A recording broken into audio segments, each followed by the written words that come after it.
ਸ਼ਨ ਕਹੋ ਵਿਚਾਰ ਅਵਿਚਾਰ। ਵਿਚਾਰ ਕਿਸ ਨੂੰ ਕਹਿੰਦੇ ਨੇ ਤੇ ਅਵਿਚਾਰ ਕੀ ਹੈ? ਇਹ ਆਪਣੇ ਆਪ ਦੇ ਵਿੱਚ ਬੜਾ ਪੇਚੀਦਾ ਪ੍ਰਸ਼ਨ ਹੈ, ਬਾਰੀਕ ਪ੍ਰਸ਼ਨ ਹੈ। ਵਿਚਾਰ ਕਿਸ ਨੂੰ ਆਖੀਏ ਤੇ ਅਵਿਚਾਰ ਕੀ ਹੈ? ਇਸ ਨੂੰ ਖੋਲਿਆ ਇੰਜ, ਗੁਰਮਤ ਅਨਮਤ ਸਤ ਕੋ ਖੋਜਨ ਹੈ ਵਿਚਾਰ। ਜਗਤ ਦੀ ਸਾਰੀ ਅਨਮਤ ਤੇ ਗੁਰਮਤ ਨੂੰ ਸਾਹਮਣੇ ਰੱਖਦੇ ਹੀ ਹੈ, ਉਹਦੇ ਚ ਜਿਹੜੀ ਸਚਾਈ ਨੂੰ ਲੱਭਣਾ ਹੈ, ਬਸ ਇਹੀ ਵਿਚਾਰ ਹੈ। ਜਿੱਥੇ ਜਿੱਥੇ ਸਚਾਈ ਹੈ, ਬਸ ਇਸ ਨੂੰ ਕਹਿੰਦੇ ਨੇ ਵਿਚਾਰ। ਅਨਮਤ ਸਿਗਰਟ ਤਮਾਕੂ ਪੀਣ ਦੀ ਮੁਖਾਲਫਤ ਨਹੀਂ ਕਰਦੀ, ਇਹ ਗੱਲ ਵੱਖਰੀ ਹੈ। ਡਾਕਟਰ ਬੋਲ ਪਏ ਨੇ ਔਰ ਜਗਤ ਦੇ ਕੁਝ ਸਿਆਣੇ ਪੁਰਸ਼ ਬੋਲ ਪਏ ਨੇ, ਇਹ ਫੇਫੜਿਆਂ ਲਈ, ਗਲੇ ਲਈ ਹਾਨੀਕਾਰਕ ਹੈ। ਦੇਖੋ, ਪਾਣੀ ਤੇ ਕੋਈ ਪੀ ਸਕਦਾ ਹੈ, ਸ਼ਰਬਤ ਕੋਈ ਪੀ ਸਕਦਾ ਹੈ, ਧੂਏਂ ਦਾ ਪੀਣਾ, ਧੂਮਰਪਾਨ ਪਸ਼ੂ ਵੀ ਨਹੀਂ ਪੀਂਦੇ ਧੂਆਂ, ਕੀੜੇ ਮਕੌੜੇ ਵੀ ਨਹੀਂ ਪੀਂਦੇ। ਪੰਛੀਆਂ ਨੂੰ ਕਹਿ ਦੋ ਧੂਆਂ ਪੀਓ, ਉਹਨਾਂ ਨੇ ਵੀ ਕਹਿ ਦੇਣਾ ਧੂਆਂ ਕੋਈ ਪੀਣ ਵਾਲੀ ਚੀਜ਼ ਹੈ। ਪਰ ਕੇਵਲ ਮਨੁੱਖ ਹੀ ਪੀਂਦਾ ਹੈ। ਔਰ ਕੌਣ ਮਨੁੱਖ ਪੀਂਦਾ ਹੈ? ਜੋ ਵਿਚਾਰ ਨੂੰ ਛਿੱਕੇ ਤੇ ਟੰਗ ਦੇਵੇ। ਆਪਣੇ ਮੂੰਹ ਦੇ ਚੋਂ ਪਾਣੀ ਪਾ ਕੇ ਫਿਰ ਕੱਢਣਾ ਤੇ ਕਿਸੇ ਦੇ ਮੂੰਹ ਦੇ ਚ ਪਾਣਾ, ਅਗਰ ਇਹ ਗੈਰ ਮੁਹੱਜ਼ਬ ਹੈ ਤਾਂ ਆਪਣੇ ਮੂੰਹ ਦੇ ਚ ਧੂਆਂ ਪਾ ਕੇ ਕਿਸੇ ਦੇ ਮੂੰਹ ਦੇ ਚ ਪਾਣਾ, ਇਹ ਵੀ ਗੈਰ ਮੁਹੱਜ਼ਬ ਹੈ। ਜੈਸੇ ਜੈਸੇ ਸੰਸਾਰ ਦੇ ਵਿੱਚ ਤਹਿਜ਼ੀਬ ਤਮੱਦਨ ਉਜਾਗਰ ਹੋ ਰਿਹਾ ਹੈ, ਧੂਮਰਪਾਨ ਦੇ ਖਿਲਾਫ ਮੁਖਾਲਫਤ ਦੀ ਆਵਾਜ਼ ਬੁਲੰਦ ਹੋ ਰਹੀ ਹੈ, ਉੱਠ ਰਹੀ ਹੈ। ਲੇਕਿਨ ਗੁਰਮਤ ਨੇ ਤੇ ਬਹੁਤ ਆਪਣੇ ਆਦ ਕਾਲ ਵਿੱਚ ਕਹਿ ਦਿੱਤਾ, ਧੂਆਂ ਪੀਣਾ ਅਵਿਚਾਰ ਹੈ।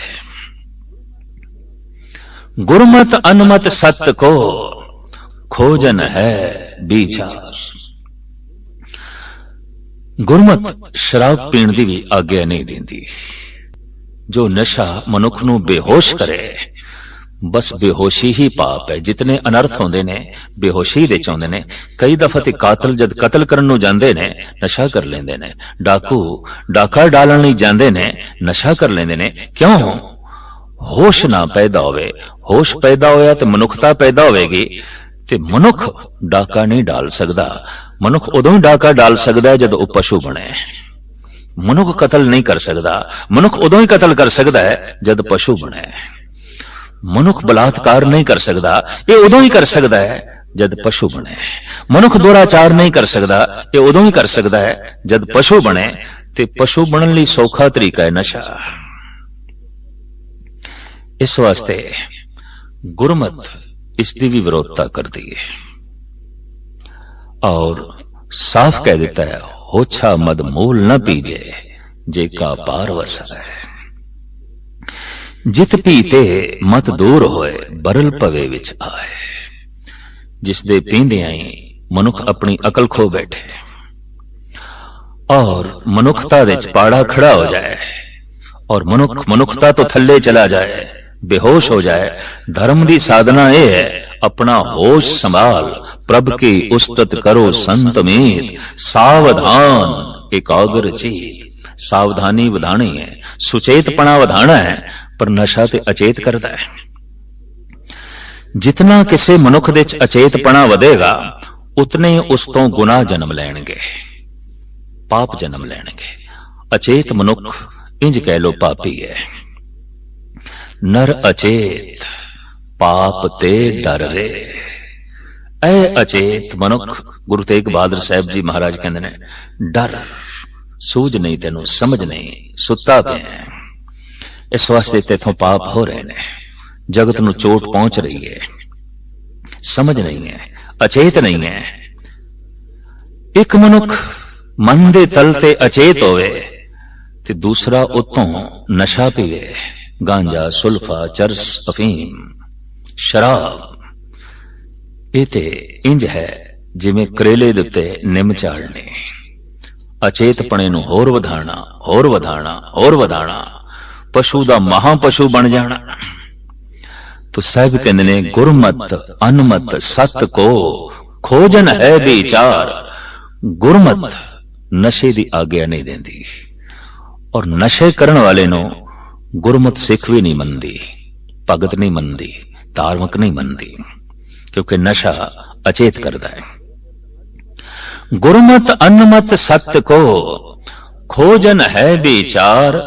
भेड़ चाल की अंधगत जान ले हो अविचार। जगत विच किसी हद तक देखा जाए भेड़ा चाल मनुखा विच है। ये जिहड़ी गल प्रचलित हुई है ना, भेड़ा चाल की है, एक मनुख जिस पासे चले है उहदे पिछे चल पैना। ये भेड़ा चाल धार्मिक दुनिया च मिलता है, ये भेड़ा चाल समाजिक ते राजनैतिक दुनिया विच मिलता है, और ये भेड़ा चाल कई दफा परिवारक जिंदगी दे च भी देखण नूं मिलता है। एक पासे जो चल पिया है, फिर पिछे चल पैना, सोचना नहीं, विचारना नहीं। एक बड़ी सुंदर गाथा पर्शियन दी किताब दे एक फकीर ने लिखी, बहुत सुंदर। एक उस्ताद अपने विद्यार्थियों ते प्रश्न करता है, दसो एक बाड़े दे एक चार दीवारी कंडियां दी, उसके अंदर 100 भेड़ा ने। एक भेड़ छाल माल के लंघ गई, टप के लंघ गई, दसो बाकी कितनी बचियां? तो बच्चे ते हैरान हो गए। ये तो कोई सवाल पेचीदा नहीं है, बड़ा सरल जिहा। खड़ा हो गया एक बच्चा, कहने लगा उस्ताद जी ये तो कोई बहुत वड्डी गल नहीं, एक भेड़ चली गई 99, बाकी 99 बच गई। दूजे ने भी ऐसा आख्या, तीसरे ने भी ऐसा आख्या, लेकिन अखीर ते एक बच्चा बैठा सी खड़ा हो गया।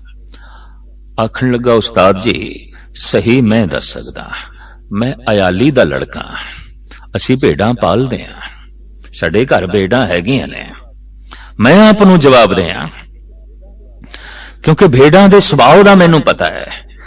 एक भेड़ छाल मार के लंघ गई तो समझ लेना साड़ियां भेड़ां उसे पीछे गई, बाकी कुछ भी नहीं बचे।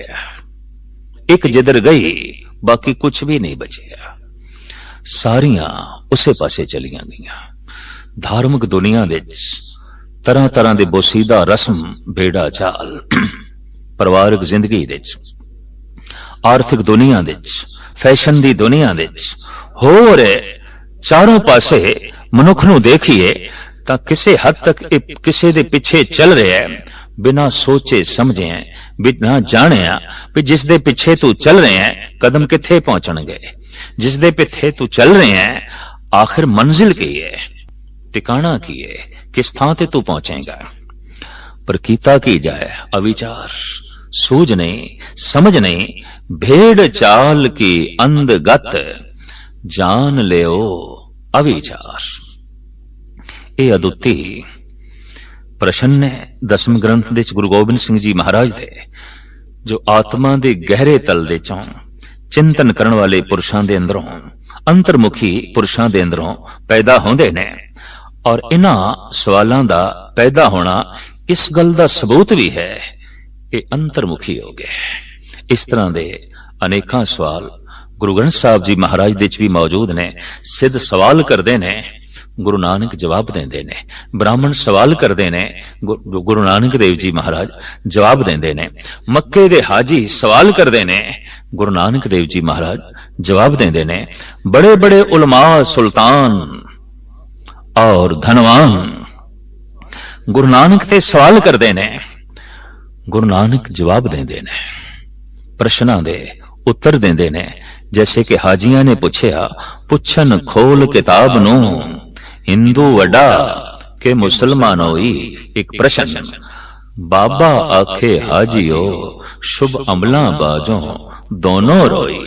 जेदे आमाल चंगे ने, जेदे कर्म चंगे ने, ओह चंगा है, ना हिंदू चंगा है ना मुसलमान चंगा है। चंगियाई नू नापना है कर्मां नाल नापो ਚੰਗਿਆਈ ਨੂੰ ਨਾਮ ਨਾਲ, ਮਜ਼ਹਬ ਨਾਲ, ਭਾਸ਼ਾ ਨਾਲ, ਦੇਸ਼ ਨਾਲ, ਜ਼ਾਤ ਪਾਤ ਨਾਲ ਨਾ ਨਾਪੋ। ਫਲਾਣੀ ਕੌਮ ਚੰਗੀ ਹੈ, ਫਲਾਣਾ ਦੇਸ਼ ਚੰਗਾ ਹੈ, ਫਲਾਣਾ ਘਰ ਚੰਗਾ ਹੈ, ਨਹੀਂ। ਜਿਸ ਦੇ ਕਰਮ ਚੰਗੇ ਨੇ ਉਹੀ ਚੰਗਾ ਹੈ। ਔਰ ਚੰਗਿਆਈ ਨੂੰ ਵਿਅਕਤੀਗਤ ਤਲ ਤੇ ਹੀ ਨਾਪਾਂਗੇ। ਕੋਈ ਮਨੁੱਖ ਚੰਗਾ ਹੋ ਸਕਦਾ ਹੈ, ਸਾਰੇ ਦਾ ਸਾਰਾ ਦੇਸ਼ ਦਾ ਚੰਗਾ ਹੋਣਾ ਬਹੁਤ ਔਖੀ ਗੱਲ ਹੈ। जैसे कह देना फलाना देश महान है, नहीं, कोई व्यक्ति उत्थे महान हो सकता है। और मनुख की महानता उसके कर्मां ते खड़ी है। तो साहिब श्री गुरु नानक देव जी महाराज ने कह दिता, भाषा करके, नस्ल करके, जात करके, पात करके, मजहब करके कोई वड्डा नहीं, चंगे आमाल करके वड्डा है। चंगे कर्मा करके जो है कोई वड्डा है। ਸਾਹਿਬ ਗੁਰੂ ਨਾਨਕ ਦੇਵ ਜੀ ਮਹਾਰਾਜ ਨੇ ਧਰਮ ਨੂੰ ਗੁਣਾਂ ਦੀ ਬੁਨਿਆਦ ਤੇ ਖੜਾ ਕੀਤਾ। ਕਿਸੇ ਪਖੰਡ, ਵਹਿਮ, ਰਸਮੋਂ, ਤੋਹਮਾਤ ਦੇ ਆਧਾਰ ਤੇ ਧਰਮ ਨੂੰ ਨਹੀਂ ਖੜਾ ਕੀਤਾ, ਗੁਣਾਂ ਤੇ ਖੜਾ ਕੀਤਾ ਹੈ। ਔਰ ਸਾਫ਼ ਕਹਿ ਦਿੱਤਾ ਹੈ, ਗੁਣ ਪ੍ਰਭੂ ਸੂਰਜ ਦੀ ਕਿਰਨ ਹੈ। ਔਰ ਧਾਰਮਿਕ ਬੰਦੇ ਦੀ ਇਹ ਪਹਿਚਾਨ ਹੈ कि उसके अंदर सूरज दियां कितनियां किरणा प्रवेश कर गईयां, उसके अंदर कितने गुण प्रवेश कर गए, उसके अंदर कितना चानना आ गया, उसके अंदर कितना प्रकाश आ गया। जिथे साहिब श्री गुरु नानक देव जी महाराज ने थां थां ते भ्रमण करके मनुखी सवालों के जवाब दिते, इस तरीके नाल गुरु गोबिंद सिंह जी महाराज का भी अपना ढंग, अपना तरीका। भाई साहब भाई नंद लाल का भी एक बड़ा कीमती शेर, उहदे च आप सवाल खड़ा करते ने और आप ही जवाब देंदे ने। गम चे बाशद चीस्त शादी, गम की है, शादी की है। खुशी किसनू कहंदे ने, गम किसनू कहंदे ने। गम चे बाशद, फिर आप जवाब देंदे ने, गफलत अज यादे खुदा, परमात्मा दी याद तो गफलत करनी, बस यही गम है, यही दुख है। चीस्त शादी खुशी की है, खेड़ा की है, आनंद की है, याद आंबा मुंतहा। अंदरों ही सवाल पैदा होया है, अंदरों ही जवाब मिले है। लगता है गुरु गोबिंद सिंह जी महाराज दे ये अगम्मी सवाल अंदरों उठे ने, और बहुत कीमती ये सवाल, खास करके थोड़ा जिहा भी अंतर मनुख जिहड़ा है उसके लिए काफी जो है प्रेरणा दा बायस बनणगे और सच दा मार्गदर्शन करनगे।